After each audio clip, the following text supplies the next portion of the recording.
देखिए सीपीपी 20, अब इसमें जो पहला क्वेश्चन है वो एनटीएससी 2020 में अभी पिछली साल ही आया फर्स्ट स्टेज में।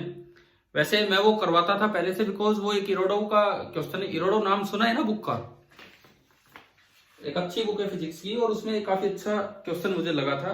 और मैंने जब ये फर्स्ट टाइम सोल्व किया था तो एक्चुअली इरोडो में पीछे आंसर्स दिए हैं, लेकिन इस क्वेश्चन में मतलब कुछ एक क्वेश्चंस में आंसर के साथ हिंट था। तो इसमें हिंट दिया था, तो वहीं से मुझे आइडिया लगा था कि ये कैसे सोल्व करना है, और वही चीज हम आपको सिखाएंगे। तो मैंने एक वीडियो लेक्चर आपके लिए अपलोड किया था जो इनफाइनाइट सर्किट्स पे था। तो मैं एक बार 5 मिनट वही चीज जस्ट रिपीट करता हूं ताकि ये क्वेश्चन भी हमारा सोल्व हो। फर्स्ट तो मैंने शायद उसमें करवाई रखा है, उस वीडियो लेक्चर में मैंने फर्स्ट तो सोल्व करवाई दिया था। सेकंड नहीं करवाया था, वो आपके लिए अब दिया है कि हेक्सागोनल सेल्स मान के चले। अब देखो शुरू के 10-15 मिनट हम रिवाइज कर रहे होंगे अपने इनफाइनाइट सर्किट्स। एक तो होते हैं कि जो केवल एक डायरेक्शन में इंफिनिटी की तरफ चलते रहते हैं। जैसे मान लो कैपेसिटेंस के टाइम हो सकता है इसे लिए हो या हो सकता है ना भी लिए हो। सपोज ये कोई रेजिस्टेंस है R, उस वीडियो लेक्चर में होगा इस तरह का सवाल, सेम ये क्वेश्चन, बट मैं एक बार रिपीट कर रहा हूं, देखिए इधर। और ये चीज कंटिन्यू हो रही है, आगे तक ये चीज कंटिन्यू हो रही है, इस तरह से ही चले जा रहे हैं और up to infinity, up to infinity ये चीज आगे बढ़ती जा रही है। और आपको ये बताना है कि अगर ये पॉइंट ए है और ये पॉइंट बी है, कि भाई find R equivalent across A B. मान लो ये होता, ये एक डायरेक्शन में इंफिनिटी वाले क्वेश्चंस, तो ये तो हम ऐसे कर लेते हैं जो मैंने आपको सिखाया उसमें, कि आप मान लो let R cross A B X, X माना हमने। ऐसा इनफाइनाइट नेटवर्क है, अगर मैं उसमें से एक सेगमेंट कम भी कर लूं तो कुछ फर्क नहीं पड़ता, वो दिखने में ऐसा ही लगता है। देखो अब पहली बार इधर से देखो, सबसे पहली बार देखने पे इस हॉरिजॉन्टल लाइन में आर आ रहा है या पहली बार वर्टिकल लाइन में आर आ रहा है? बोलिए यहां से। अगर मैं ए बी को देखता हूं तो फर्स्ट टाइम आर हॉरिजॉन्टल में, तो नेक्स्ट टाइम आर हॉरिजॉन्टल में यहां आएगा। तो अगर मैं इस पार्ट को हटा भी दूं और इससे पीछे वाले पार्ट को अलग देखूं, तो हम फिर से इस पॉइंट को ही ए की तरह ट्रीट कर सकते हैं और इस पॉइंट को ही बी की तरह, क्योंकि ये जो क्वेश्चन है वही इसके बाद फिर रिपीट हो रहा है कि हॉरिजॉन्टल लाइन में आर आ रहा है एंड अप टू इनफाइनाइट ये पार्ट जा रहा है।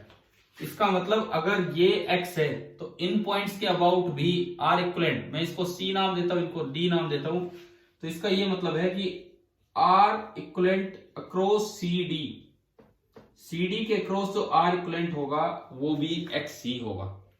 शायद क्लियर होगी ये बात तो? ठीक है, क्लियर है सभी को? ये वाला पॉइंट मैंने क्या रखा है यहाँ पे, ठीक है। अब देखो इसका ये मतलब है कि आप आगे वाले पूरे सर्किट को हटा के, अगर आपको आर इक्विवेलेंट आगे का पता लग गया तो मैं इसकी जगह एक्स लिख सकता हूं। तो सी और डी के क्रॉस मैंने एक्स रख दिया।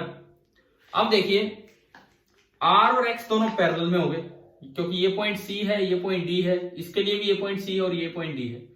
तो आर और एक्स दोनों पैरेलल में, और आर और एक्स का पैरेलल में होगा R into X upon R plus X. तो मैंने इन दोनों को हटाया और यहां पे एक सिंगल रजिस्टर लगा दिया, R into X upon R plus X, और वो अब आर के साथ सीरीज में, और वही ए बी बचेगा।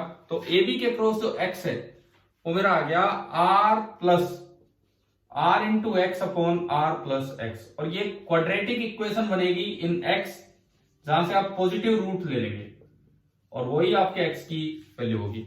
ये मैंने वीडियो लेक्चर्स में पहले बताया हुआ है। क्या ये आता है सभी को ये वाला काम, एक डायरेक्शन में इनफाइनाइट?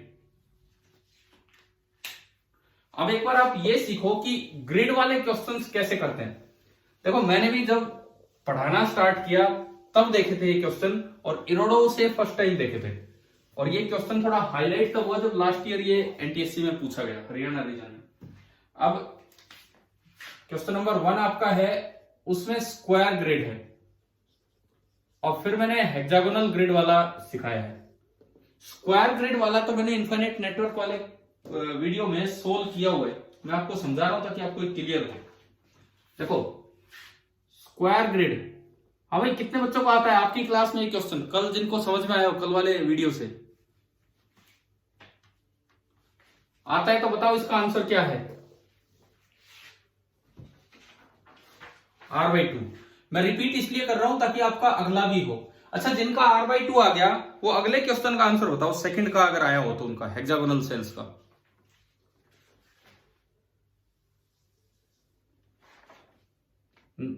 ना, गलत है। अब आप देखो, इसका मतलब ये समझ में तो आ गया पर ये अप्लाई करना नहीं आया कि कैसे अप्लाई करना है ये कॉन्सेप्ट। एक डायरेक्शन में इनफाइनाइट हो जब तो मैंने बता दिया, पर पूरा ग्रिड आ जाए ऐसे तो कैसे करना होता है वो तरीका आप समझे। स्क्वायर का तो स्टैंडर्ड क्वेश्चन है जो इरोडो में था, एनपीएससी में आ गया, लेकिन इस तरह का कुछ भी बना सकते हैं। जैसे मैंने हेक्सागन का बना के दिया आपको, हेक्सागन वाला ना कहीं आया है ना किसी बुक में, बट ये अगर ये समझ में आ रहा है तो वो भी आएगा। देखो, इसमें क्वेश्चन में दिया गया है कि consider an infinite grid with square cells, square cells बना दिए। The resistance between two adjacent points is R. किन्हीं भी दो एडजेसेंट पॉइंट्स को अगर आप लेते हैं, किन्हीं भी दो एडजेसेंट पॉइंट्स को, तो उनके बीच जो रेजिस्टेंस है वो आर है। और ये खाली इसमें नहीं है, हर जगह है, ये कनेक्टिंग वायर नहीं है, ये हर जगह आर रेजिस्टेंस की वायर्स हैं। अब इन्होंने इसको नाम दिया ए और बी, इन्होंने इसको नाम दिया ए और बी। अब ये कहता है कि find the equivalent resistance of the whole grid between the two terminals A and B. देखो, फर्स्ट टाइम जिस दिन जब मैं मतलब पढ़ाता था as a teacher, as a student तो मैंने क्वेश्चन कभी किया ही नहीं था। तो एज ए टीचर जब मैंने क्वेश्चन स्टार्ट किया तो शुरू में मेरे दिमाग में भी कुछ नहीं आया कि भाई क्या करें, इनफाइनाइट तो करते रहे लेकिन ये कैसे करें। फिर मैंने इरोडो के पीछे आंसर देखने की कोशिश की कि क्या पता आंसर से अंदाजा लग जाए बट आंसर के साथ उन्होंने हिंट दिया हुआ था, तो उस हिंट से फिर बिल्कुल समझ में आया कि भाई क्या करना है। तो मैं आपको वही समझाने का काम कर रहा हूं जो मैंने इरोडो से समझा था कभी। देखिए, ऐसे में क्या कहते हैं कि इनफाइनाइट ग्रिड में कहते हैं कि पहले सिमेट्री का यूज करो, फिर सुपरपोजिशन प्रिंसिपल का। कैसे, समझिए। सपोज कीजिए सबसे पहला काम, स्टेप फर्स्ट, पहला step, enter the current through a. सबसे पहला काम करना है enter the current through point A. आपको पॉइंट ए इसमें दिख रहा है, उसके थ्रू आप करंट एंटर कीजिए। तो करंट एंटर खाली एंटर करवाना है, बाहर निकलने का कुछ नहीं पता। तो ऐसे के लिए बनाने का तरीका क्या होता है, आप एक बैटरी बनाओ, बैटरी का पॉजिटिव इधर कर दो और नेगेटिव इधर। ये बैटरी सोर्स की तरह काम कर रही है। एक बैटरी बनाई, पॉजिटिव इधर नेगेटिव इधर, और अब करंट ऐसे चलेगा। अब ऐसे केस में बैटरी का दूसरा पॉइंट अर्थ कर दिया जाता है कि भाई सेकंड पॉइंट क्या आपने कर दिया अर्थिंग, मतलब कहीं नहीं, इसका मतलब वो अर्थिंग है और वो इससे करंट फैल रहा होगा। और ये इंफिनिटी तक है तो बाहर से करंट निकल के आ रहा होगा, क्योंकि अर्थिंग जहां होती है उसका पोटेंशियल भी जीरो होता है और इन्फिनिटी का पोटेंशियल भी कितना होता है। आप अब समझो इस चीज को कि ये हुआ क्या है। इनके जो एंड पॉइंट्स है वो इन्फिनिटी पे हैं। इन्फिनिटी का पोटेंशियल कितना होता है, अक्सर जो हम एज्यूम करते हैं, जीरो। और अर्थिंग वाले का पोटेंशियल भी कितना होता है, जीरो। तो मतलब आपने बैटरी को बाहर एंड पॉइंट से ज्वाइन कर दिया, बस केवल ए से करंट एंटर करवाया। मान लो मैंने V वोल्ट की बैटरी लगाई और यहां से करंट आया I। अब क्योंकि ये इनफाइनाइट ग्रिड है तो बहुत ज्यादा सिमेट्री है, इनफाइनाइट ग्रिड है तो बहुत ज्यादा सिमेट्री है। तो आप बताओ कितने रास्ते हैं यहां करंट के बटने के लिए। जैसे करंट ए पे आएगा, 1 2 3 4। अगर मैंने बी से निकाला होता, अगर मैंने बी से निकाला होता तो ये पाथ अलग हो जाता, क्योंकि ए से घुसते ये बी से बाहर आ गया करंट, लेकिन बाकी 3 पाथ आइडेंटिकल रहते। परंतु वो 3 तो अलग बात है, वो तो इनफाइनाइट ग्रिड की बात है। अब मैं बी से निकाल ही नहीं रहा। अब आप समझो मैंने इसकी बैटरी की दूसरी साइड की अर्थिंग कर रखी है। अर्थिंग जहां करते हैं उसका पोटेंशियल भी जीरो होता है, अर्थिंग जहां करते हैं उसका पोटेंशियल भी जीरो होता है। और जो इन्फिनिटी पे पॉइंट्स है उनका पोटेंशियल भी जीरो। यानी कि आपने बैटरी को इनके दूसरे एंड से कनेक्ट कर दिया, जो बाहर लास्ट एंड से। तो इसका मतलब करंट एंट्री यहां से कर रहा है लेकिन निकल लास्ट में रहा है, तो इसका मतलब चारों में बराबर बटेगा। तो बाई सिमेट्री अगर मैं यहां लिखूं, by symmetry current in A B कितना होगा आपका, I बाई 4 होगा।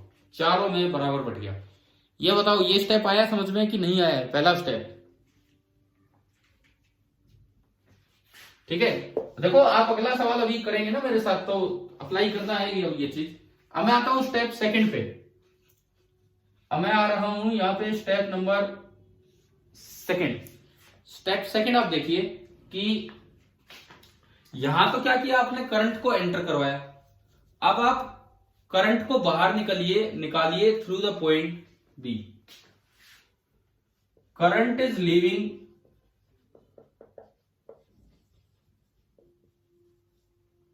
Through point B.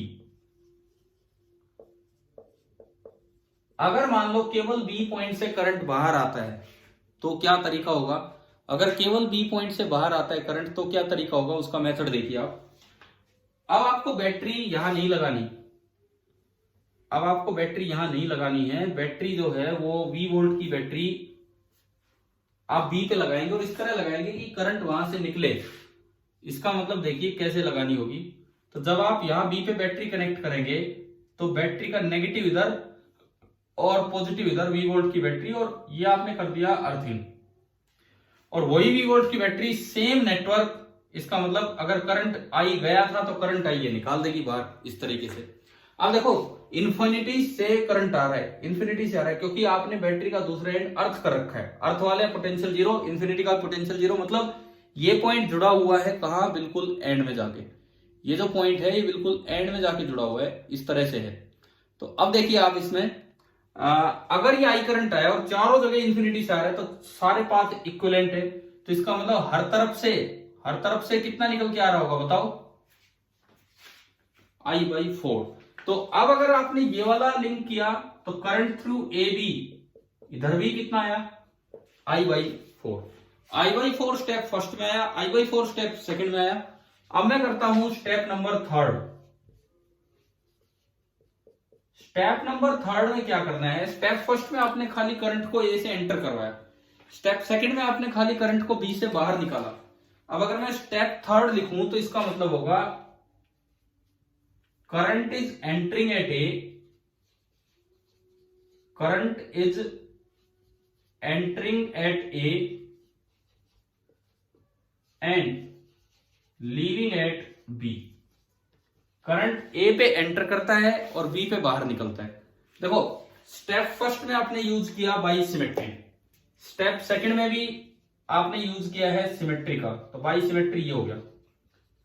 अब स्टेप थर्ड में आप यूज करेंगे बाई सुपरपोजिशन प्रिंसिपल। अब समझना इस चीज को, मैं स्टेप्स मिटा रहा हूं यहां से जो लिखे थे। तो स्टेप थर्ड जब आप आगे बढ़ाएंगे तो स्टेप थर्ड का मतलब होगा कि बाई सुपरपोजिशन प्रिंसिपल,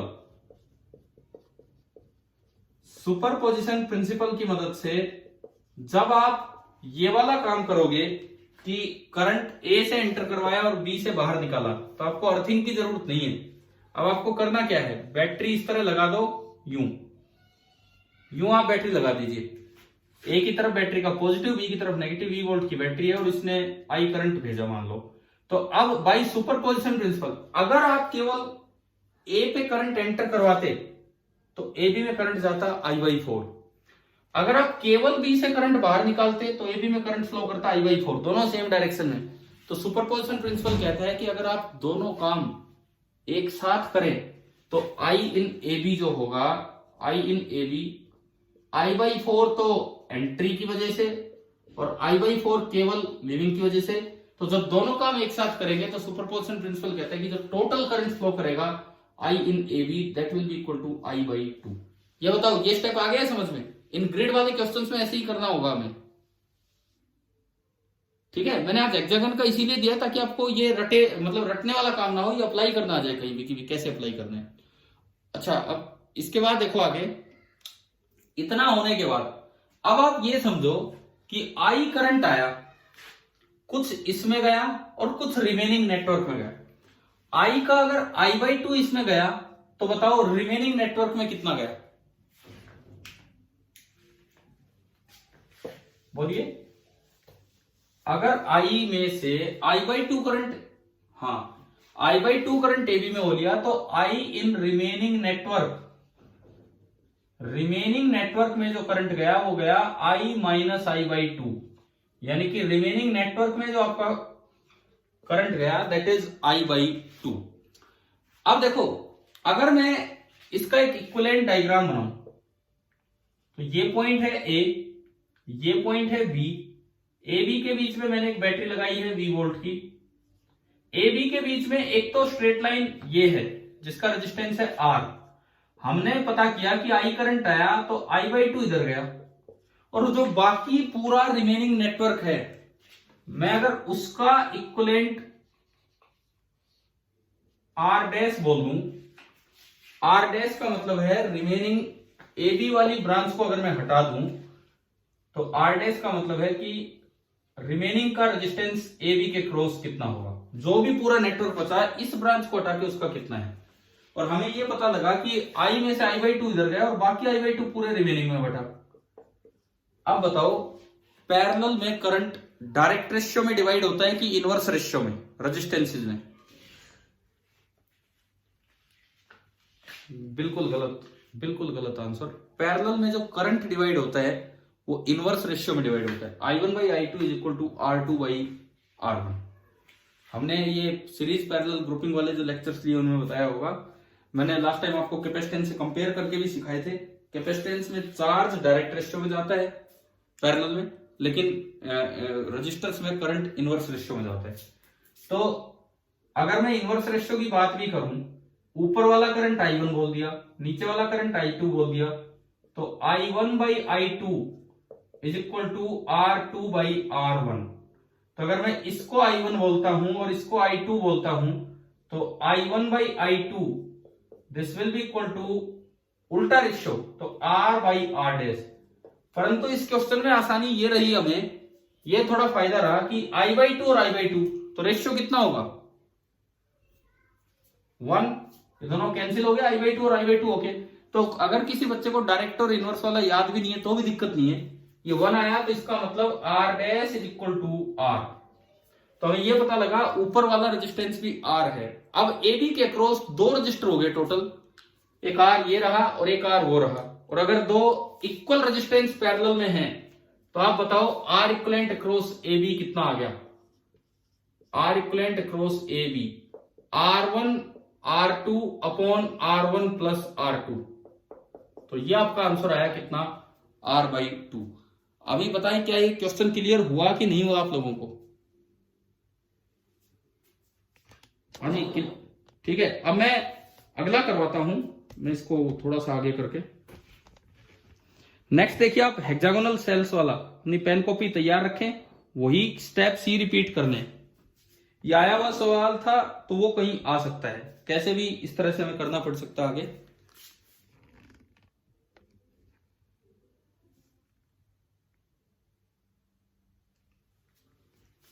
अब देखो, अब हम अगले सवाल पे चलते हैं, क्वेश्चन नंबर 2 पे। देखिए इसमें बोला है repeat the above problem by taking an infinite grid with hexagonal sales.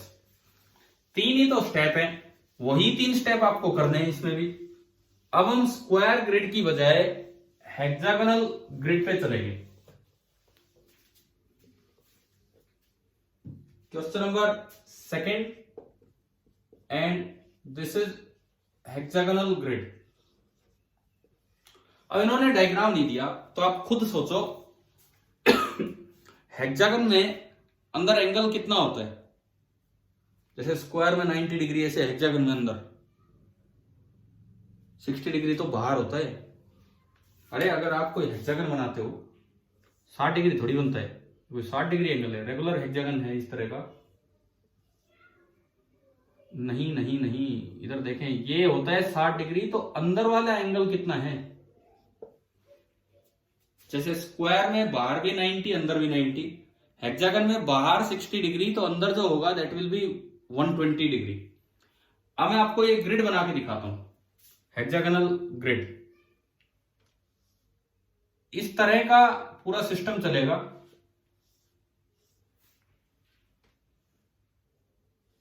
ये एक इनफाइनाइट ग्रिड होगी हेक्सागोनल ग्रिड के नाम पे, इस तरह से ग्रिड चलेगी। क्लियर ना, समझ में आ गया ना सभी को किस तरह की ग्रिड है? और ये फैलती जा रही होगी और कोई भी दो पॉइंट्स आप ले लेंगे, कोई भी दो पॉइंट्स ए और बी, इसी तरह से, और एक, पहले आप बताओ क्या आया फिर मैं बताऊंगा क्या आएगा। R/3 गलत है, गलत है। फिर ऐसे तो सारे रिजेक्ट करवा करवा के आंसर तक पहुंच जाओगे। रुको, अब मुझे करने दो। देखिए अब आप ये सुनो, इस ग्रिड से आपको क्या पता लगा। पहली बात भाई, क्या बच्चों ये बताओ, क्या एक ग्रिड समझ में आ गई, डायग्राम कैसा बनना है। अब स्टेप फर्स्ट जिससे पूछूं वो जवाब देना। मुझे ए बी के क्रॉस इस इनफाइनाइट ग्रिड का इक्विवेलेंट रेजिस्टेंस निकालना है। अच्छा चलो गर्वित, आप ही अभी जवाब दे रहे हो, तो आप बताओ, जैसे ही यहां करंट एंटर करेगा, पहला स्टेप था कि केवल ए पे करंट एंटर करवाओ, केवल ए पे करंट एंटर करवाओ, बाहर मत निकलवाओ, इसको अर्थिंग कर दो, इसकी अर्थिंग कर दो। इसका मतलब है कि इंफिनिटी वाले एंड पॉइंट्स कनेक्टेड है यहां पे। अब अगर यहां से करंट आई आया तो गर्वित बताओ कि ए बी ब्रांच में कितना जाएगा बाई सिमेट्री। I/3, ये सबको दिख रहा है कि ये 3 हिस्से होने हैं और इंफिनिटी से बाहर निकलना है, क्योंकि जीरो पोटेंशियल से बाहर निकलना है, ये जीरो पे है। तो हमें पता लगा कि I through A B this is equal to I/3। चलो उसके बाद हम चलते हैं अपने स्टेप सेकंड पे। स्टेप सेकंड में अब हमें केवल करंट बी से बाहर निकालना है। इसको मैंने हटा दिया, केवल मुझे बी से करंट बाहर निकालना है। तो उसके लिए मैंने एक बैटरी इस तरह कनेक्ट की कि बी की तरफ नेगेटिव और दूसरी साइड पॉजिटिव, और उसकी कर दी अर्थिंग।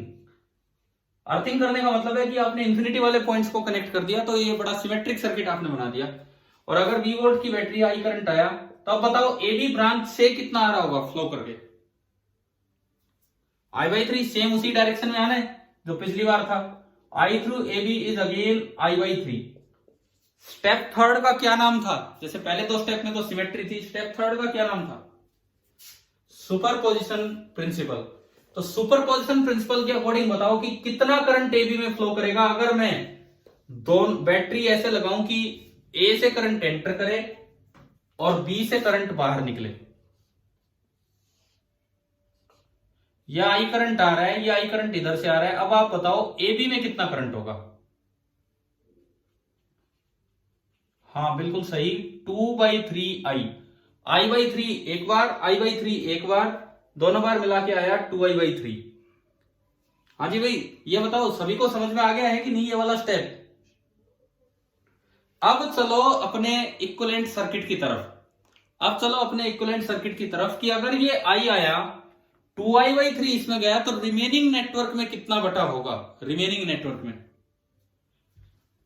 हाँ, आई में से आपने 2I/3 घटा दिया, वो रिमेनिंग नेटवर्क में बटा होगा, यानी कि I/3 बटा होगा।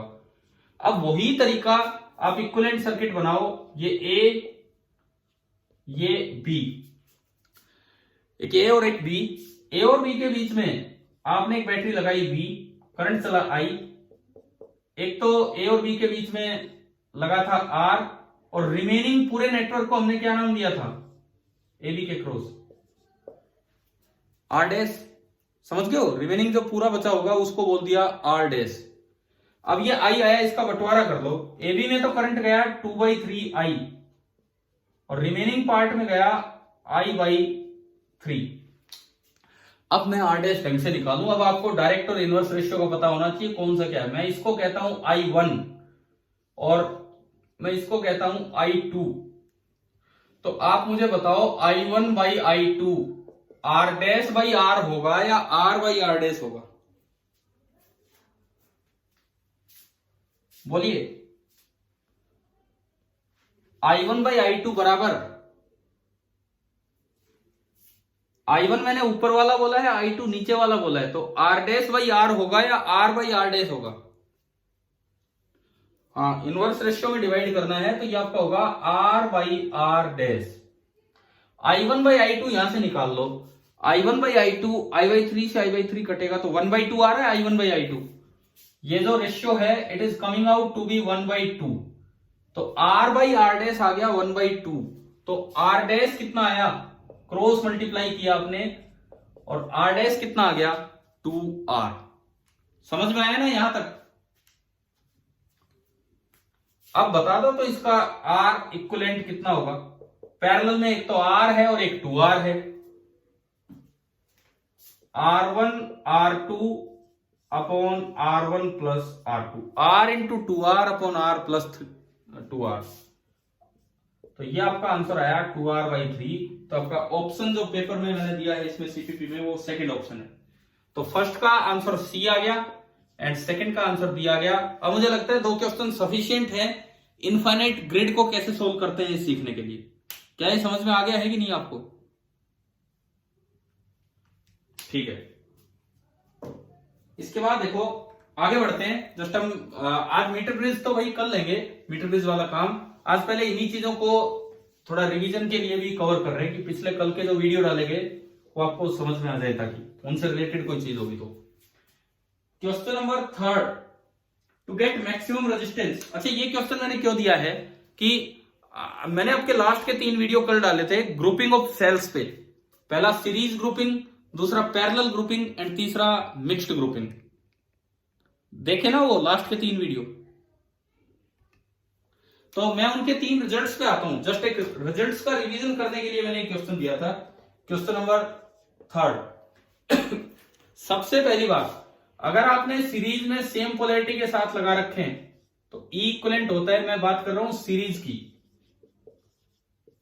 पहला रिजल्ट ई इक्विवेलेंट होता है E1 प्लस E2 प्लस, अगर पोलैरिटी सेम है तो अप टू EN। और R इक्विवेलेंट था R1 plus R2 plus up to RN। अगर N सेल्स हैं और सारे सेम हैं तो ये N टाइम्स E0 हो जाएगा और ये N टाइम्स R0 हो जाएगा। अब जो एक इंपॉर्टेंट रिजल्ट था, कब आपको सेल्स सीरीज में लगाने चाहिए, क्या रिजल्ट था? एक कैपिटल R है load resistance and small R0 है इंटरनल रेजिस्टेंस। बताओ अगर आपको याद है तो, आपको अच्छा करंट लेना है, मैक्सिमम करंट लेना है, कब आपको सेल्स को सीरीज में लगाना? हाँ, जब एक्सटर्नल रेजिस्टेंस बहुत ज्यादा हो R0 से, तो सीरीज में अगर आप सेल्स लगाएंगे तो आपको करंट मैक्सिमम मिलेगा। पहला तो ये रिजल्ट था। दूसरी बात, अब आपके जो पैरेलल के रिजल्ट्स आए थे मैंने विद प्रूफ उस वीडियो में डाले हुए हैं। पैरेलल वाला बोर्ड में प्रूफ कई बार आ चुका है, आ जाता है, तो वो प्रूफ आप ध्यान से देखना।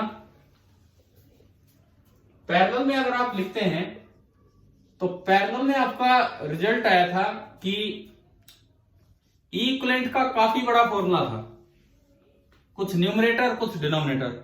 न्यूमरेटर में E1/R1 अगर सारे सेम पोलैरिटी के साथ लगे हैं तो, plus E2/R2 plus continued up to EN/RN divided by 1/R1 plus 1/R2 plus continued up to 1/RN। बताइए ये याद है ये फॉर्मूला? और अगर ये सारे आइडेंटिकल होते तो ये केवल E0 ही आ जाता, जो कि एक का EMF होता। अगर ये आइडेंटिकल होते तो, वो लास्ट वाला तब है। और R इक्विवेलेंट का फॉर्मूला था 1/R equivalent is equal to 1/R1 plus 1/R2 plus continued up to 1/RN। Clear? अब सुनो, अब बात आती है कि ये कॉम्बिनेशन कब फायदा देता है, कब अच्छा करंट हमें देगा, क्या कब आपको सेल्स लगाने चाहिए पैरेलल में? बताओ क्या रिजल्ट था? External resistance is very much smaller than internal. ये रिजल्ट्स मैंने प्रूव कर रखे हैं वहां पे, तो ये आपको समझ में आना चाहिए। अब इसके देखो, इस क्वेश्चन के पहले 2 स्टेटमेंट, थर्ड के, टू गेट मैक्सिमम रेजिस्टेंस लिखा है क्या यहाँ पे? सॉरी, ये आप थोड़ी करेक्शन कर लेना। टू गेट मैक्सिमम करंट है ये जो आपका क्वेश्चन नंबर 3 है। क्वेश्चन नंबर 3 इसमें टू गेट मैक्सिमम रेजिस्टेंस लिखा हुआ है ना? देखा होगा आपने अगर सीपीपी में। ये क्वेश्चन था टू गेट मैक्सिमम करंट। गलती से यहाँ पे रेजिस्टेंस मार्क कर रखा है, मैं ठीक कर दूंगा इसको। To get maximum current in an external resistance R by using a combination of small number of identical cells. पहला लिखता है सेल्स को सीरीज में लगाना है अगर एक्सटर्नल रेजिस्टेंस बहुत स्मॉल है, बहुत स्मॉल होता तो पैरेलल में लगाना होता। दूसरा लिखता है cells should be connected in parallel, अगर एक्सटर्नल रेजिस्टेंस बहुत बड़ा है ना तब सीरीज में लगाना था। तीसरे पे आते हैं, तीसरा एक बहुत अच्छा रिजल्ट है जो क्वेश्चंस में यूज होता है, मैंने वो वीडियो में वो प्रूव नहीं कर रखा था, अब आप एक बार देख लीजिए। If capital R is comparable to R naught, if capital R is comparable to R naught to get I max, अगर आपको आई मैक्सिमम चाहना है तो आपको मिक्स्ड ग्रुपिंग करनी पड़ेगी सेल्स की। अगर आपको आई मैक्सिमम चाहिए तो मिक्स्ड ग्रुपिंग, मिक्स्ड ग्रुपिंग हमने यूं माना था कि जैसे एक सेल मेरे पास अवेलेबल है ई नोट आर नोट, मैंने एक लाइन में ऐसे ऐसे एम सेल लगा दिए, एक लाइन में मैंने ऐसे ऐसे एम सेल्स लगा दिए, ई नोट आर नोट, ये सारे के सारे एम सेल्स हैं, एक लाइन में हमने एम सेल्स लगा दिए और इनके साथ इस तरह की टोटल एन रोज लगा दी। ऐसी मैंने टोटल एन रोज बनाई और ये मैंने एक कॉम्बिनेशन ऑफ सेल्स बना दिए, एक बड़ी बैटरी का ये काम कर रहे हैं, सारे ई नोट आर नोट है इस तरह से। और मैंने इस कॉम्बिनेशन के बाहर मैंने कोई लोड रेजिस्टेंस लगाया कैपिटल आर। तो ये मेरा अरेंजमेंट है टू गेट मैक्सिमम करंट, मैं मैक्सिमम करंट चाहता हूं इसमें से। तो मैक्सिमम करंट तब आएगा, ये जो आई आया बैटरी में, I will be maximum if जो भी इसका इक्विवेलेंट रेजिस्टेंस बने आप उसको कैपिटल आर के बराबर कर दो। इस तरह से अरेंज करो कि जो भी सेल का इक्विवेलेंट, जो इस बैटरी का इक्विवेलेंट रेजिस्टेंस बने वो कैपिटल आर के बराबर हो तो आई मैक्सिमम होगा। अब मैं इसका प्रूफ दिखाता हूं कि क्यों ऐसा क्यों है। देखिए पहली लाइन में सारे सीरीज में, तो बताओ पहली लाइन का इक्विवेलेंट ईएमएफ कितना हुआ, पहली लाइन का इक्विवेलेंट ईएमएफ बोलिए, पहली लाइन में इक्विवेलेंट ईएमएफ कितना हुआ, एम ई नोट, और इक्विवेलेंट रेजिस्टेंस हुआ एम आर नोट। ऐसी ऐसी एन रोज हैं तो सारी एन रोज जो बनेंगी सब में यही सेल आ जाएंगे, M E naught M R naught, M E naught M R naught, यही चलता रहना है, लास्ट तक भी यही चलता रहना है, M E naught and M R naught. और ये टोटल आपकी एन रोज हैं, ये टोटल आपकी एन रोज है। अब ये कई आइडेंटिकल सेल पैरेलल में होंगे, तो हमने अभी थोड़ी देर पहले पढ़ा था कि अगर पैरेलल में कई सेल्स हैं तो आइडेंटिकल हैं तो इक्विवेलेंट तो उतना ही होगा जितना एक का है, और आर इक्विवेलेंट वाला फॉर्मूला आप लगाएंगे तो हो जाएगा एक का ईएमएफ एक का internal resistance divided by N. Equivalent तो इतना ही हो जाएगा लेकिन आर इक्विवेलेंट होगा एक का internal resistance divided by N. तो देखते हैं इसको किस तरह से। देखिए यहां पे इन सब की वजह से एक सेल में लगाऊं तो उस एक सेल का ईएमएफ तो हो गया एम ई नोट और एक का तो था एम आर नोट और ऐसे एन है तो इक्विवेलेंट इंटरनल रेजिस्टेंस ही हो जाएगा। ये बताओ ये स्टेप आया सभी को समझ में। अब जो आई होता है, आई जो फ्लो किया करता है that is equivalent upon R plus R equivalent, KVL KCL इनसे आ जाया करता है। तो equivalent is M E naught upon capital R plus M R naught by N, यह आ गया। अब देखो ये आई दो वेरिएबल्स के फंक्शन में आ रहा है, एम और एन। एम और एन ही वेरिएबल है। क्यों एम और एन ही वेरिएबल है? मुझे दिया गया है, दिया रहता है इनमें अक्सर कि total number of cells capital N this is equal to M into N. अब ये फिक्स है, इनका प्रोडक्ट फिक्स है, हमें यही डिसाइड करना है कि एम कितने ले और एन कितने ले, क्योंकि सेल्स तो फिक्स है। तो यानी कि ये दो वेरिएबल का फंक्शन है, आप पहले से एक वेरिएबल में कन्वर्ट कर लो, किसी भी एक वेरिएबल में, या तो एम में या एन में। सपोज मैं एन को गायब करूं या मैं एम को गायब करूं, कोई सा भी एक कर सकते हो।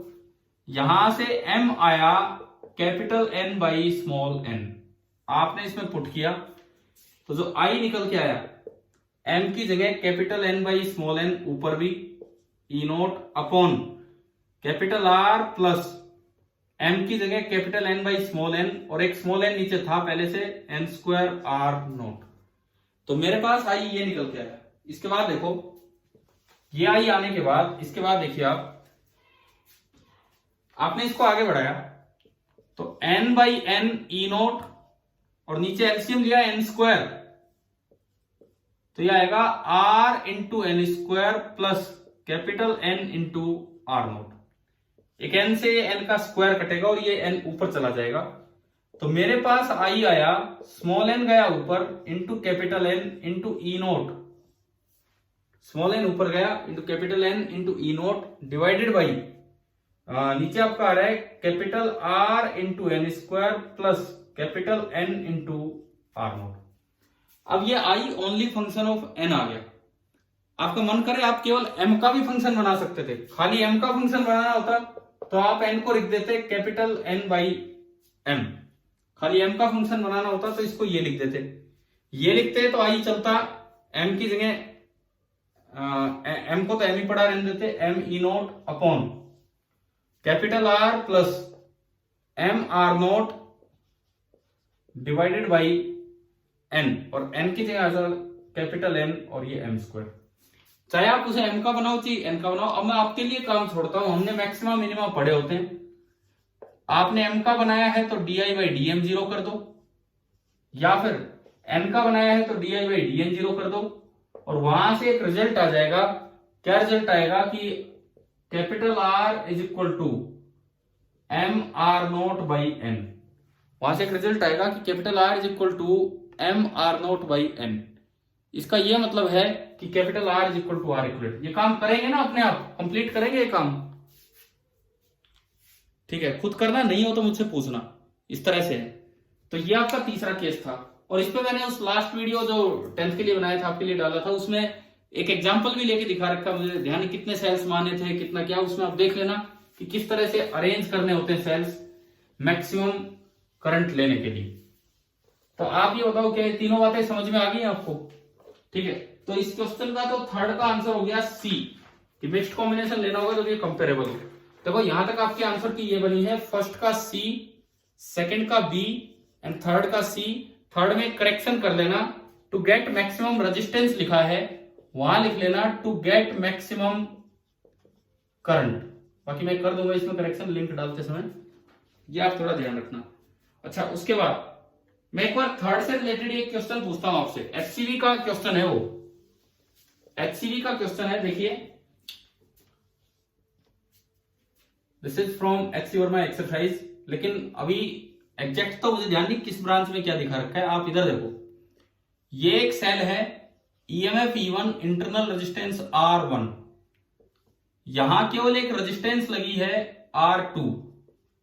या मान लो यहां भी बस यूं दिखा रखा हो, मुझे एग्जैक्ट डायग्राम ध्यान नहीं, उन्होंने जैसे भी दिखाया है, E1 R1, यहां R2, एंड यहां लगा हुआ है E3 एंड R3, ये है। और ये बाहर दो टर्मिनल्स दिए हैं A एंड B, एंड आपसे पूछा है कि फाइंड VA माइनस VB, और कुछ नहीं दिखाया, और बाहर कुछ कनेक्ट नहीं कर रखा है, और ये सवाल है कि फाइंड VA माइनस VB। इसको बच्चा दो तरीके से सोल्व कर सकता है। एक तरीका, बाहर कनेक्टेड ही नहीं है तो इस सर्किट को यही खत्म करो। एक यहां करंट मान लो I1, यहां करंट मान लो I2, यहां से आया I2, यहां से आया I1, भाई KCL अंदर जाएगा I1 प्लस I2। एक बार ऊपर KVL लगा लो, एक बार नीचे KVL लगा लो, और उनको सिंप्लीफाई कर लो, उससे I1 I2 आ जाएंगे। I1 I2 आगे तो VA माइनस VB का जो आंसर आएगा, this will be equal to I1 plus I2 into R2। एक बार बताओ ये मेथड आ गया है क्या समझ में, मैं क्या बता रहा हूं? ऊपर I1 माना, नीचे I2 माना, बीच में I1 प्लस I2 गया, एक बार इसमें KVL लगाया प्लस माइनस लिख के, एक बार इसमें KVL लगाया, I1 I2 सोल्व किए, और फिर जो VA माइनस VB होगा वो केवल इसके क्रॉस डायरेक्ट दिखेगा, I1 plus I2 into R2। इतना बड़ा काम करने की बजाय, क्योंकि दो KVL दो इक्वेशन सोल्व करेंगे, इतना बड़ा काम करने की बजाय थोड़ी सी दूरदर्शिता चाहिए इसको देखने में, कि भाई आप कैसे इसको पैरेलल कॉम्बिनेशन ऑफ सेल्स की तरह देख सकते हैं। एक बार ये समझिए आप, क्वेश्चन ये है कि पहली ब्रांच में एक E1 EMF था और एक R1 रेजिस्टेंस थी, तो आप उसे यूं भी दिखा सकते हो कि E1, R1। जैसे मैंने एक सेल लगा रखा है जिसका EMF तो E1 है और जिसकी इंटरनल रेजिस्टेंस R1 है, क्योंकि उनको भी हम सीरीज में हटा के दिखाते हैं। नीचे वाली ब्रांच में ऐसे E3 और R3 थे, आप उसको यूं भी दिखा सकते हो E3 और R3। और बीच वाली ब्रांच में कोई सेल नहीं था, केवल एक रेजिस्टेंस थी, तो आप उसे यूं दिखा सकते हो कि मैंने एक सेल माना जिसका EMF तो था 0 और रेजिस्टेंस थी R2। मतलब उसी सेम सर्किट को आप इस तरह सोच सकते हैं कि जैसे 3 सेल लगे हैं, पहली ब्रांच में जो दो चीजें थी उनको इकट्ठा किया, दूसरी ब्रांच में जो 2 चीजें थी उनको इकट्ठा किया, और बीच वाली ब्रांच में 2 चीजें नहीं थी तो एक को 0 मान लिया और एक को R2। क्या अब आपको ये 3 सेल पैरेलल की तरह नजर आ रहे हैं? हाँ जी बताओ, क्या ये 3 सेल पैरेलल की तरह नजर आ गए हैं? और ये ए और बी के बाहर कोई कनेक्ट नहीं किया, अभी बाहर कोई नो लोड, कोई लोड अभी कनेक्ट नहीं किया है।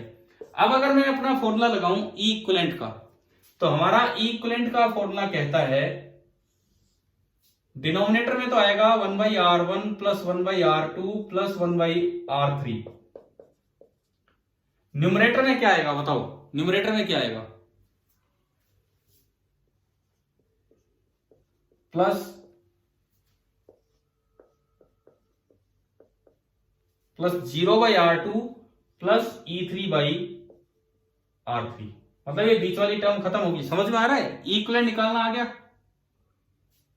और R इक्विवेलेंट भी अगर आपको चाहिए तो 1/R equivalent is equal to 1/R1 plus 1/R2 plus 1/R3। तो हमने उसे 3 सेल की तरह देख के E इक्विवेलेंट और R इक्विवेलेंट निकालना सीख लिया। उसके बाद मैंने तीनों को रिप्लेस कर दिया एक इक्विवेलेंट सेल से, E इक्विवेलेंट R इक्विवेलेंट। अगर ये सोर्स की तरह काम कर रहा होता तो टर्मिनल पोटेंशियल डिफरेंस होता E equivalent minus I into R equivalent.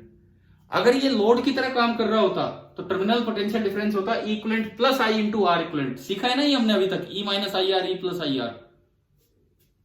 लेकिन कोई लोड कनेक्ट कर ही नहीं रखा, तो ये ओपन है। ओपन है तो I 0 होगा, और जब I 0 होता है तो जो टर्मिनल पोटेंशियल डिफरेंस होता है वो E इक्विवेलेंट के बराबर होता है, यानी कि ये। अब एक्चुअली में देख लेना कौन सा सवाल एक्सरसाइज में, और आंसर भी उसमें इसी तरीके से दिखा रखा है। एक्चुअली इस तरीके से आंसर, मतलब 0 वाली टर्म हटा रखी है यूं, इस तरीके से आंसर दिखाने का पर्पज ही अच्छी वर्मा जी का ये है कि आप इस क्वेश्चन को I1 I2 निकाल के करोगे तब भी होगा ये सोल्व, लेकिन उस तरह करने की बजाय आप डायरेक्ट विजुलाइज करो कि क्या आंसर है। चलिए, तो एक ग्रुपिंग ऑफ सेल्स आ गया आपको समझ में? ठीक है, क्वेश्चन नंबर 4। क्वेश्चन नंबर 4 देखिए। हाँ जी, ये सिंबल्स आते हैं क्या आपको समझ में, कौन सा क्या है क्या नहीं है? हाँ, डी। 4th का आंसर है डी। शायद सबको पता होगा कि ये कौन सा ओपन स्विच है, कौन सा क्लोज स्विच है। अच्छा, अगर वायर यूं भी दिखा रखी है तो भी वो कनेक्टिव मानी जाएंगी, डॉट यूं करो या ना करो। लेकिन अगर वायर यूं दिखा रखी है तो वो क्रॉस करके जा रही है। तो ये आपका चौथा सवाल हो गया। ठीक है, 5th, मैंने कल वाले लेक्चर में शायद, क्या आपको कलर कोडिंग पढ़ा दी कि मैंने या नहीं? अभी नहीं, आपको नहीं पढ़ाई है, वो 9th वाले 10th वाले बैच में पढ़ाई थी। तो कलर कोडिंग जो होगी, देखिए क्वेश्चन नंबर 5th। अच्छा, 5th पे मैं अभी आता हूं, बस यही मुझे कलर कोडिंग ही सिखाना है अभी। बाकी आप ये बताओ, ये इधर वाले अटेम्प्ट कर लिए 6th 7th 8th 9th, ये तो सर्किट ही थे सीधे सीधे। 6th का बताओ क्या ऑप्शन है? सी, बिल्कुल सही, 6th का सी ही है। 7th बोलिए। 7th का भी ऑप्शन सी होगा। 8th का ऑप्शन होगा डी। एंड 9th बोलो, 9th का ऑप्शन। 9th सोल्व करके आएगा 10/3। 10/3 है तो मतलब कौन सा ऑप्शन है बताओ? 9th सोल्व करके 10/3 आएगा तो कौन सा ऑप्शन है? बी। ये 4 ऑप्शंस हैं, सी, सी, डी एंड बी। ये इसके 4 ऑप्शंस हैं, सी, सी, डी एंड बी। एंड जो कलर कोडिंग है भाई, मैं एक कल का जो वीडियो लेक्चर था एक, उसमें मैं पढ़ा चुका हूं, तो आपको मैं वो लेक्चर डाल दूंगा। वैसे अगले लेक्चर में थोड़ा डिस्कस भी कर देंगे। फिफ्थ का जो आंसर आएगा, फिफ्थ का आंसर आएगा सी। पांचवे का जो आंसर आना है वो सी आना है। तो क्या आपको अपने इसके सारे आंसर्स तो मिल ही गए हैं ना अभी? ठीक है, चलो कलर कोडिंग अभी बता देता हूं, 5 मिनट लगेंगे। इधर देखिए आप, और ये इस साइड अगर कोई प्रॉब्लम हो किसी को तो पूछ लेना 6th 7th 8th 9th में। देखो अब कलर कोडिंग पे ध्यान दो भाई, बातें मत करो। एक बार म्यूट कीजिए, ज्यादा डिस्टर्बेंस हो रही है। कलर कोडिंग पे ध्यान दीजिए। यह हमारा टॉपिक है colour coding for carbon resistors. Colour coding for carbon resistors. Carbon resistors देखें क्या आपने? कार्बन रजिस्टर देख रखे हैं या नहीं? उसमें क्या होता है कि बीच में एक कार्बन ग्रेफाइट मतलब कंडक्टिंग पार्ट होता है, दोनों साइड से वायर इसमें डाल दी जाती है, बस थोड़ी दूर तक, अंदर कनेक्टेड नहीं होती, मेटल की वायर होती है। इसके ऊपर प्लास्टिक या सिरेमिक कवरिंग होती है। इसके ऊपर प्लास्टिक या सिरेमिक कवरिंग होती है। अक्सर 4 बैंड के कार्बन रजिस्टर्स होते हैं, जिसमें ये फर्स्ट बैंड कलर होते हैं, कलर पहचान में आ जाते हैं, second band, third band, and this is the last band, fourth band. First, second, third, fourth थोड़े गैप पे मिलता है और अक्सर वो गोल्ड या सिल्वर कलर का होता है। अब आपको कलर पहचान के ना उसकी रेजिस्टेंस इन ओम पता लग जाती है, तो उसके लिए आपको एक सीक्वेंस ऑफ कलर्स याद करनी होती है। तो मैं आपको वो बताता हूं कि क्या सीक्वेंस है। देखो वैसे तो कई लोगों ने कई तरह की बातें बना रखी हैं कि कैसे कलर्स को याद करना है, परंतु जो मोस्ट सुटेबल है आपके लिए याद रखना, आसान भी है, दैट इज बीबी रॉय। अरे भाई थोड़ा सा एक मिनट डिस्टर्बेंस ज्यादा हो रहा है, आप या तो म्यूट कीजिए इसे और इधर देखिए। बीबी रॉय, ROY, ये किसी का नाम है, जैसे of Great Britain, having very good wife, wearing gold silver. तो ये इतनी आवाज क्यों आ रही है? कहां से आ रही है आवाजें? भैया माइक म्यूट कर लो ना अपना, जो भी बोल रहे हैं। अभी देखो, अभी शायद चुप हो गए। अब देखिए आप, कलर कोडिंग ये याद रखना बड़ा आसान है, बस फटाफट आप समझिए। बीबी रॉय, ये हिंदी में बीबी रॉय नहीं है, इंग्लिश में किसी का नाम है बीबी रॉय, ठीक है। इनसे कलर्स बनेंगे। ऑफ ग्रेट ब्रिटेन, ये हम जो याद कर रहे हैं इस तरह से नाम याद कर रहे हैं, B B Roy of Great Britain, having very good wife, wearing gold silver necklaces. देखो इनसे कलर्स की एक सीक्वेंस याद कीजिए आप, इनसे आप कलर्स की एक सीक्वेंस याद कीजिए, बड़ी आसान है। कैसे? इसमें 3 बी आपको दिखेंगे, 3 जगह बी दिखेंगे। पहला बी होता है फॉर ब्लैक, दूसरा बी होता है फॉर ब्राउन, एंड तीसरा बी होता है for blue. Black, brown and blue, 2 जी मिलेंगे। ग्रेट वाला जी फॉर ग्रीन, पहला जी फॉर ग्रीन, एंड जो बाद वाला जी है दैट इज फॉर ग्रे। देखो ये तो वो कंफ्यूजिंग थे जो मैंने बताया, 3 तो बी है, तो पहला बी ब्लैक, दूसरा ब्राउन, तीसरा ब्लू, 2 जी है तो एक ग्रीन एक ग्रे, बाकी सबसे एक एक कलर आएगा। आर से रेड, ओ से ऑरेंज, वाई से येलो, वी से वॉयलेट।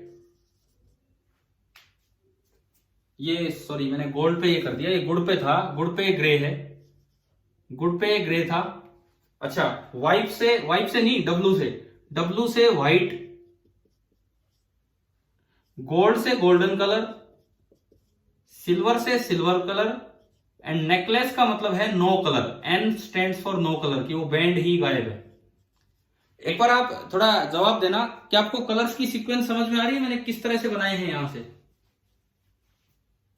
ठीक है, अब सुनो, ये ब्लैक से लेके और व्हाइट तक 9 डिजिट्स हो जाएंगी। 0, 1, 2, 3, 4, 5, 6, 7, 8 एंड 9, ये आपकी डिजिट्स होगी। गोल्ड और इनके लिए कोई डिजिट होती नहीं है। अब आप समझो जो चार आपके बैंड्स थे, वैसे तो 5 बैंड रजिस्टर भी होते हैं, 6 बैंड भी होते हैं, मैं 4 ही बता रहा हूं, 4 का ही आता है आपके। तो पहला बैंड और दूसरा बैंड ये हमें डिजिट्स देते हैं, ये हमें फर्स्ट एंड सेकंड डिजिट्स देते हैं रेजिस्टेंस में क्या आ रही होंगी। अगर आप रेजिस्टेंस ओम में लिख रहे हैं तो फर्स्ट एंड सेकंड डिजिट्स देखिए। सपोज पहला बैंड हो ब्राउन, सपोज दूसरा बैंड हो ऑरेंज, तो आप बताओ ब्राउन की डिजिट क्या है इस टेबल से देख के? 1, और ऑरेंज की डिजिट 3। तो इसके रेजिस्टेंस की पहली 2 डिजिट होंगी 1 3 इनटू, अब आता है एक मल्टीप्लायर। मल्टीप्लायर के नाम पे तीसरा बैंड होगा, मल्टीप्लायर के नाम पे होता है तीसरा बैंड। सपोज कीजिए वो तीसरा बैंड है ग्रीन, मान लो मैं थर्ड बैंड ग्रीन बोलूं, तीसरा बैंड ग्रीन है, तो एक बार ग्रीन की डिजिट बोलो क्या है? 5। तो असल में यहां मल्टीप्लाई कर देना है 10⁵ से। पहली 2 डिजिट होती है और तीसरा मल्टीप्लायर होता है। ये जो थर्ड होता है ये होता है आपका मल्टीप्लायर। तो इसका मतलब आपको आर की वैल्यू मिल गई 13 इंटू 10⁵ ओम। अब जो चौथा है, फोर्थ वन, चौथा, वो केवल और केवल टॉलरेंस होता है, भाई कितना परसेंट की कंपनी ने तो इतनी रेजिस्टेंस का बनाया था, लेकिन कुछ कम ज्यादा टेम्परेचर की वजह से हो सकता है, तो वो आपका फोर्थ बैंड जो थोड़ा अलग रहेगा उसे बोल देते हैं कि टॉलरेंस बैंड हो, टॉलरेंस बैंड। अच्छा पहले मैं एक बार मल्टीप्लायर की बात क्लियर करूं। मल्टीप्लायर के रूप में ब्लैक से लेके व्हाइट तक कोई कलर आता है, अगर ब्लैक आया तो 10⁻0 से मल्टीप्लाई होगा, ब्राउन आया 10⁻1 और व्हाइट आ गया तो 10⁻9। अगर मल्टीप्लायर वाले बैंड में तीसरे नंबर पे गोल्ड आ गया तो क्या करें? अगर गोल्ड आ गया तो मल्टीप्लाई करना है 10⁻⁻1 से, ये अलग से याद रखना होगा। अगर सिल्वर आ गया तो मल्टीप्लाई करना है 10⁻2 से, याद रख लोगे ये 2 चीजें। पहले 2 में तो कभी गोल्ड सिल्वर आएगा नहीं। अगर पहले को आप गोल्ड पढ़ रहे हो ना, तो इसका मतलब आपने रजिस्टर उल्टा पकड़ रखा, उसे सीधा करो। वो चौथा था आप पहला देख रहे हो, तो पहले 2 में तो गोल्ड सिल्वर आएगा नहीं, तो उनकी तो डिजिट्स हैं। तीसरे में गोल्ड सिल्वर आ सकता है, तो मल्टीप्लायर के नाम पे अगर गोल्ड आ गया तो 10⁻1 से मल्टीप्लाई करना है, और सिल्वर आ गया तो 10⁻2 से मल्टीप्लाई करना है। ठीक, अब ये देखो टॉलरेंस कि भाई प्लस माइनस कितने परसेंट हेरफेर हो सकती है, अब वो आप समझिए। अगर गोल्ड कलर है आखिर में तो 5%, सिल्वर कलर है तो 10%, और अगर आखिरी बैंड ही गायब है, नो कलर, 3 ही बैंड है, तो इसका मतलब 20%। आखिरी बैंड पे या तो गोल्ड मिलता है या सिल्वर, या वो बैंड ही गायब मिलता है। अक्सर बड़े कॉमन है 4 बैंड के रजिस्टर, तो उसके अकॉर्डिंग आपको प्लस माइनस 5% या प्लस माइनस 10% या प्लस माइनस 20% लगा लेना होता है। अब आप बताओ कि आपको कलर कोडिंग समझ में आ गई है? टॉलरेंस इसकी वैल्यू में शामिल नहीं है। टॉलरेंस क्या कहता है कि मार्केट में रेजिस्टेंस आया तो इतने ओम का आया था, लेकिन कंपनी कहती है कि भाई इतने परसेंट कम ज्यादा हो सकता है, क्योंकि कई फैक्टर्स होते हैं सॉरी, क्या कई फैक्टर्स होते हैं जिनसे रेजिस्टेंस थोड़ा कम ज्यादा हो जाता है। तो अगर चौथे बैंड के रूप में गोल्ड कलर दिख रहा है तो 5%, सिल्वर कलर दिख रहा है तो 10%, और चौथा बैंड ही गायब है, तो मतलब इतनी वैल्यू के साथ 20% ऊपर नीचे वैल्यू जा सकती है, जो ये वैल्यू उसका 20%। क्या चौथा बैंड समझ में आया?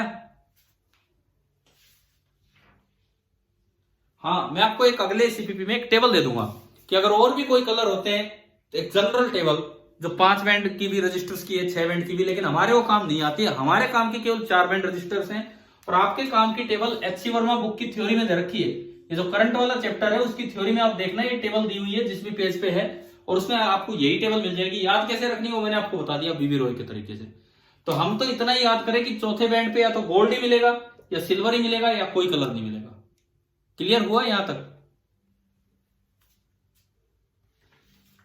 क्या बैंड की मैक्सिमम वैल्यूज मतलब कितने हो सकते हैं ये पूछ रहे हो? देखो बैंड या तो 3 होंगे तो 20% की टॉलरेंस है। बैंड या 4 होंगे जो सबसे कॉमन है, तो ये वाले हैं जो मैंने अभी पढ़ाया। बैंड 5 भी हो सकते हैं, उनमें डिजिट 3 तक चली जाती है। बैंड अगर 5 है तो उनमें पहली, दूसरी और तीसरी डिजिट बन जाती है, चौथा मल्टीप्लायर और पांचवा टॉलरेंस। और बैंड मिलिट्री पर्पज के लिए जो रजिस्टर्स यूज किए जाते हैं उनमें 6 बैंड भी हो जाते हैं, वहां कुछ टेम्परेचर के साथ चेंज का भी बताया जाता है। मैं आपको एक टेबल दे दूंगा, बट उतना हमें याद नहीं करना है। हमारे काम की ये टेबल है जो एचसीवी में दे रखी है, तो क्वेश्चंस आएंगे बस यहीं तक ही आते हैं एचसीवी की थ्योरी में। क्या 10 पावर, दोबारा बोलो, आवाज नहीं आ रही क्लियर। देखो मल्टीप्लायर अक्सर तीसरा बैंड होता है, अगर 4 बैंड का रजिस्टर है तो बस डिजिट 2 ही होंगी, तीसरा बैंड मल्टीप्लायर ही होगा। बाई चांस अगर 5 बैंड का रजिस्टर चला जाए तो 3 डिजिट होंगी और चौथा मल्टीप्लायर होगा। अब 6 बैंड का भी रजिस्टर आएगा तो भी 3 ही डिजिट होंगी, चौथा मल्टीप्लायर होगा, पांचवा टॉलरेंस होगा और छठा टेम्परेचर के बारे में कुछ बता रहा होगा। तो हमें इतना आगे तक जाना नहीं, हमें केवल 4 बैंड के रजिस्टर ही समझने होंगे। क्लियर? ठीक है। अच्छा आप सुनो, आप फटाफट एक बार ये 5वां सवाल कीजिए। 2 मिनट में मैं आ रहा हूं, 1 मिनट। आप 5वां सवाल कीजिए जो सीट बी का है।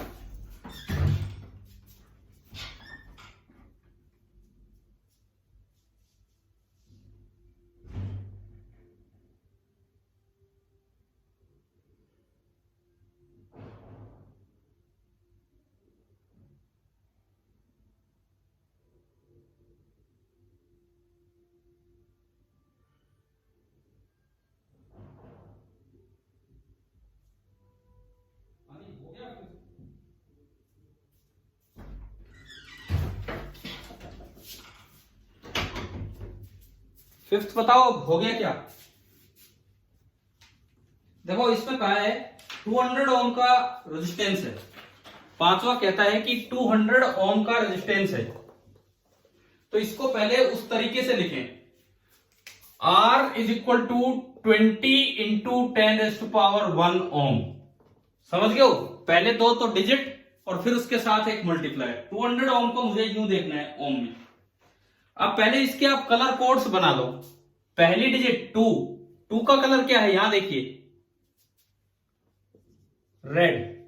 अगली डिजिट 0 का कलर क्या है? 0 का ब्लैक। अगला मल्टीप्लायर में 10 की पावर 1 आ रहा है, 1 का कलर क्या है? ब्राउन। टॉलरेंस के बारे में इसने बताया नहीं, कोई बात नहीं, छोड़ो उसको। तो पहले 3 बैंड ये हैं। अब इसने क्या कहा कि अगर आपने रेड कलर वाले बैंड की जगह ग्रीन कर दिया तो नई रेजिस्टेंस बताओ। ग्रीन की डिजिट क्या है? तो बाकी सब तो सेम रहेगा, बाकी सब सेम रहेगा। ग्रीन होते ही यहां 5 हो गया, तो 50 इंटू 10⁻1 यानी कि कितना बना? 50 ओम। अब अगर 50 नहीं, सॉरी, कितना हो गया? 500 ओम। क्या ये समझ में आ गया कि नहीं ये वाला सवाल? एक बार आप ये देखो, ये रजिस्टर्स होते हैं, मैं आपको दिखाता हूं।